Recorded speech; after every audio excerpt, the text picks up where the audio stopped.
Good morning प्यारे बच्चों। कैसे हैं आप सभी।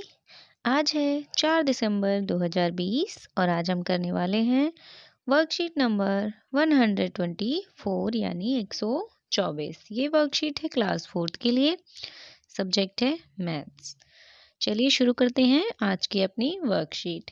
क्या आप जानते हैं 4 दिसंबर का दिन प्रतिवर्ष भारतीय नौसेना दिवस के रूप में मनाया जाता है। 1971 के भारत पाकिस्तान युद्ध में भारतीय नौसेना की जीत के जश्न के रूप में भारतीय नौसेना दिवस मनाया जाता है। इस दिन नौसेना के उन जवानों को याद किया जाता है जो युद्ध में शहीद हुए थे। यहाँ पर आप बच्चों फोटो भी देख सकते हैं। इंडियन नेवी डे यानी 4 दिसंबर को हम मनाते हैं इंडियन नेवी डे। नेवी क्या होती है? हमारी फोर्स होती है जो जल सेना जिसे कहा जाता है। जल सेना हमारे यहाँ पर 3 तरह की सेना होती है बच्चों। स्थल सेना, वायु सेना, जल सेना।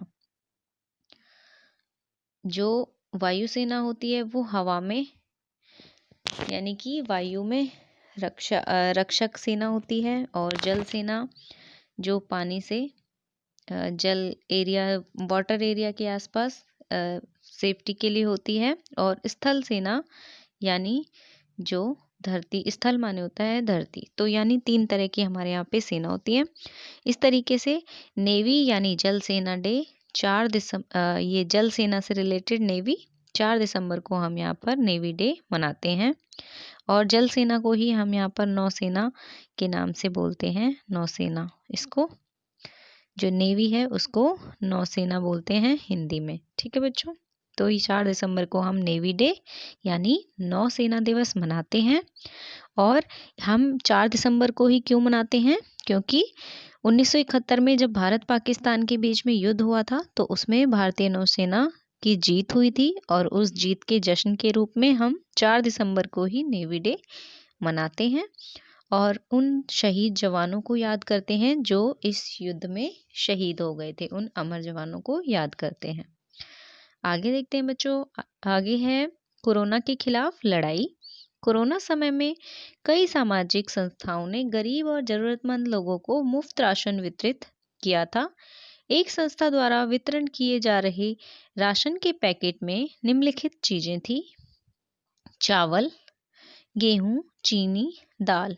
और यहाँ पर सामने लिखा है कि ये कितनी कितनी थी, यानी कि ये सारी चीजें लोगों को बांटी गई। और यहाँ पर उनकी क्वांटिटी लिखी है कितनी कितनी। चावल 5 किलोग्राम, गेहूं 10 किलोग्राम, चीनी यानी शुगर 3 किलोग्राम, दाल पल्सेस 2 किलोग्राम। ये इतनी चीजें यहाँ पर दी गई।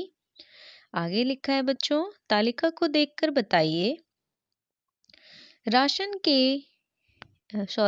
पैकेट में किस वस्तु का वजन सबसे अधिक है। तो बच्चों आप इस टेबल को देखिए और बताइए कि किसका वजन सबसे ज़्यादा है। 5 किलोग्राम, 10 किलोग्राम, 3 किलोग्राम या 2 किलोग्राम। तो आपको यहाँ पर पता चल रहा है ना कि कौन सा ज़्यादा है। 10 किलोग्राम है ना, ये वाला, यानी गेहूं का वजन यहाँ पर ज़्यादा है 10 किलोग्राम। आगे हमें देखना है राशन पैकेट में किस वस्तु का वजन सबसे कम है। तो सबसे कम हमें कौन सा दिखाई दे रहा है बच्चों? हाँ जी, 2 किलोग्राम दाल है ना, ये सबसे कम है। आगे बताना है क्या चावल का वजन चीनी के वजन से अधिक है। पहले हम देखेंगे चावल का वजन 5 किलोग्राम, उसके बाद देखिए चीनी का 3 किलोग्राम। तो हमें बताना है कि क्या चावल का वजन चीनी के वजन से अधिक है, 5 किलोग्राम ज़्यादा है या 3 किलोग्राम ज़्यादा है बच्चों? हाँ जी, 5 किलोग्राम ज़्यादा है। तो हम यहाँ पे लिखेंगे चावल का वजन चीनी के वजन से अधिक है।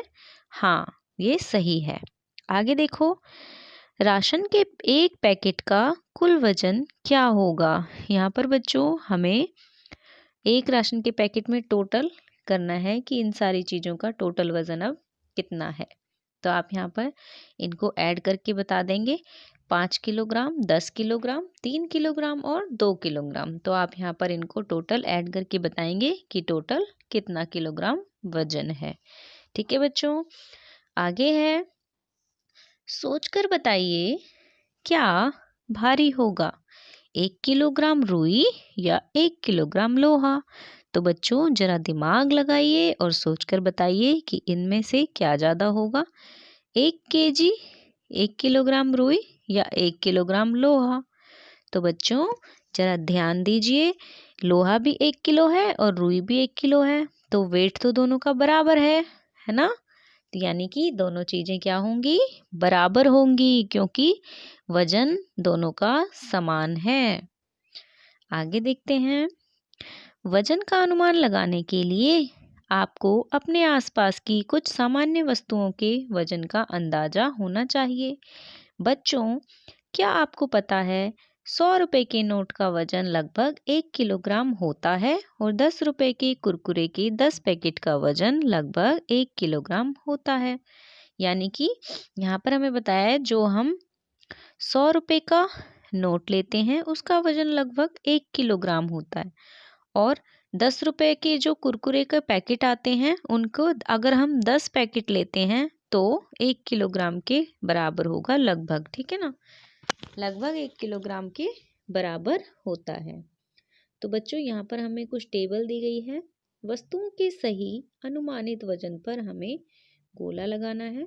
कुछ चीज़ों के नाम लिखे हैं और सामने वजन दिए गए हैं। जैसे यहाँ पर दिया है बस 20 किलोग्राम, 2000 किलोग्राम और 120 ग्राम। तो बच्चों आपने देखा होगा, जब आप मार्केट में कुछ सामान लेने जाते हैं, सब्जियां वगैरह लेने जाते हैं अपने मम्मी पापा के साथ, तो आपने देखा होगा तराजू और बाट देखे होंगे जिनसे सामान हम तोल कर लाते हैं, है ना बच्चों? तो पहले हम उनको देख लेते हैं। आपने ग्राम और किलोग्राम देखे होंगे कुछ इस तरह के। यहाँ पर आप देख सकते हैं, फोटो में आपको दिखाई दे रहा है यहाँ पे, ये 50 ग्राम, 100 ग्राम, 150 ग्राम, और नहीं सॉरी, ये है 50 ग्राम, ये 100 ग्राम, ये 200 ग्राम, ये 500 ग्राम, ये 1 किलोग्राम और ये 2 किलोग्राम। इस तरीके से आपने बच्चों बाट देखे होंगे जिनसे चीज़ें तोलकर हम लाते हैं। तो आपने देखा यहाँ पर ये 2 किलोग्राम है, ये इससे कम 1 किलोग्राम है, फिर 500 ग्राम है, फिर 200 ग्राम है, फिर 100 ग्राम है और फिर 50 ग्राम है। इस तरीके से आपने चीज़ों को देखा होगा। तो हम यहाँ पर एक चीज़ देख सकते हैं कि जो ग्राम होता है वो छोटा होता है या कम होता है, किससे बच्चों? किलोग्राम से। किलोग्राम से किलोग्राम जो है ज़्यादा होता है और ग्राम कम होता है ना बच्चों? वेट जब आप करते हैं, और दूसरी चीज़ 1 किलोग्राम में 1000 ग्राम होते हैं, ये भी आपने पढ़ा है और इससे रिलेटेड क्वेश्चन आपने सीखे हैं, है ना? कि 1 किलोग्राम में 1000 ग्राम होते हैं, यानी कि जब एक एक करके 1000 ग्राम जुड़ते हैं ना, तब 1 किलोग्राम बनता है। तो इस तरीके से किलोग्राम बड़ा होता है, बड़ी क्वांटिटी होती है, और ग्राम कम क्वांटिटी होती है ना बच्चों? तो इसी से रिलेटेड हमारी ये आगे वर्कशीट है, यहाँ पर हमें देखना है जो है बस। तो अब हमें अनुमान लगा के बताना है कि बस का वजन क्या 20 किलोग्राम होगा या 2000 किलोग्राम या 120 ग्राम। तो बच्चों आप देखेंगे 120 ग्राम तो बहुत ही कम हो गया, है ना? और 20 किलोग्राम, 20 किलो तो आराम से उठा सकते हैं हम। क्या आप बस को उठा सकते हैं? नहीं ना, बहुत भारी होती है। तो इसलिए बस का वजन कितना हो सकता है बच्चों? 2000 किलोग्राम। ये बहुत ज़्यादा वजन है, बहुत भारी है, उठा नहीं सकते, है ना? आगे है पक्षी का पंख, क्या 1 किलोग्राम का होगा, 1 ग्राम का होगा या 150 ग्राम? तो बच्चों जो पक्षी हवा में उड़ते हैं तो उनके पंख कैसे होंगे? बहुत हल्के होंगे, है ना? तो यहाँ पर हो जाएगा 1 किलोग्राम, सॉरी 1 ग्राम, 1 किलो नहीं 1 ग्राम, ठीक है बच्चों? बहुत हल्के होते हैं क्योंकि हवा में भी उड़ते हैं पक्षी। आगे है फुटबॉल। फुटबॉल का वजन कितना होगा, अनुमान लगा के बताना है। क्या 5 किलोग्राम होगा या 50 किलोग्राम होगा या 550 ग्राम होगा? तो बच्चों फुटबॉल आप वो होती है ना जो बॉल पैर से मारकर खेलते हैं। तो अगर 5 किलो में आप पैर मारोगे तो आपके पैर में तो चोट ही लग जाएगी, है ना। 50 किलोग्राम तो इससे भी ज़्यादा हो गया, बहुत भारी। ये तो फुटबॉल हिलेगी भी नहीं हमसे। अगर हम इसको पैर से मार के खेलेंगे तो ये तो 50 किलोग्राम की बॉल तो हिलेगी भी नहीं। तो इसलिए यहाँ पर क्या आ जाएगा बच्चों, 550 ग्राम। 550 ग्राम की फुटबॉल हो सकती है। आगे है कलम यानी कि पेन पेंसिल जिससे आप लिखते हैं। क्या 10 किलोग्राम की हो सकती है, क्या 15 किलोग्राम की हो सकती है, या 15 ग्राम। तो बच्चों अगर 10 किलोग्राम और 15 किलोग्राम की पेंसिल से आप लिखोगे पेन से, तो उससे तो आप लिख ही नहीं पाओगे, हाथ में दर्द हो जाएगा, बहुत भारी हो जाएगी। तो कलम का वजन कितना हो जाएगा, 15 ग्राम। आगे है पुस्तक यानी बुक। क्या 10 ग्राम की है, या 10 किलोग्राम की है, या 300 ग्राम। तो बच्चों 10 ग्राम तो बहुत कम हो जाएगा, 2 या 3 पेज की ही बुक होगी। आगे है 10 किलोग्राम। 10 किलोग्राम तो बहुत भारी हो जाएगा, अगर आप बैग में 2-3 बुक्स ले जाओगे तो बहुत वजन हो जाएगा। तो इसलिए यहाँ पर कौन सी क्वांटिटी सही आएगी, यहाँ पर वेट जो है वो सही आएगी 300 ग्राम, लगभग 300 ग्राम वजन होगा। तो आगे देखते हैं। इसमें बच्चों आपको सिर्फ अनुमान लगा के बताना है, ये कोई फिक्स वजन नहीं है कि इतना ही होगा, ये सिर्फ एक अनुमान है कि किसके आसपास चीज़ों का वजन होगा।